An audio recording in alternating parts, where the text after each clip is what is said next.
আসসালামু আলাইকুম ওরহমতুল্লাহি ওবরাকাতুহ। প্রিয় দিনী ভাই এবং বোনেরা, সকলের ভালো কামনা করে ভিডিও শুরু করছি।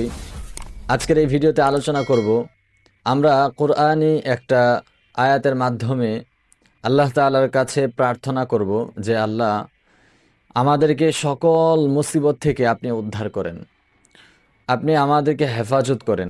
আমরা দুশ্চিন্তার মধ্যে আছি।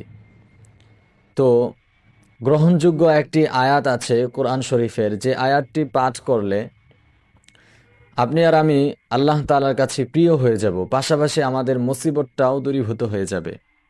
খুবই গুরুত্বপূর্ণ দোয়া। আপনার মুসিবত নাও থাকতে পারে, কিন্তু আপনার সামনে ভিডিওটি এসেছে। এখন আপনার করণীয় কি? করণীয় হচ্ছে ভিডিওটি শেয়ার করে অন্যকে দেখার সুযোগ করে দিবেন, যেন তার মুসিবতের জন্য সে এই দোয়াটি পাঠ করতে পারে। তো দোয়াটি খুবই গুরুত্বপূর্ণ, চলুন দোয়াটি শিখে নেই। দোয়াটি হলো সূরা আল ইমরানের 173 নম্বর আয়াত।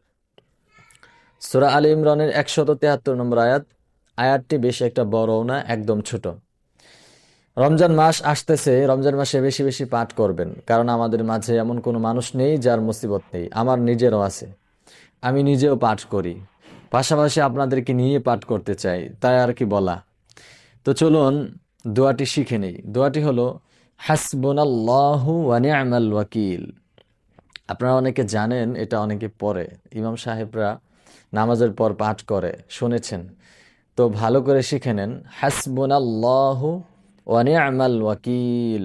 আবার হাসবুনাল্লাহু ওয়া নি'মাল ওয়াকিল। এই দোয়াটি বেশি বেশি পাঠ করবেন, ঠিক আছে? আপনার ছেলে মেয়েকে শিখাবেন, মুসিবতে পড়লে যেন সে এই দোয়া পাঠ করে।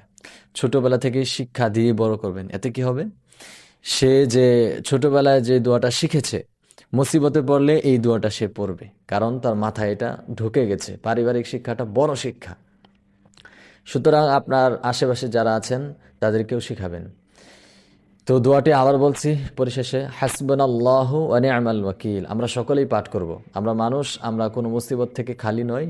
আমরা সকলেই বেশি বেশি পাঠ করব। তো সকলে ভালো থাকবেন, সকলের ভালো কামনা করে ভিডিও শেষ করছি। আল্লাহ হাফেজ।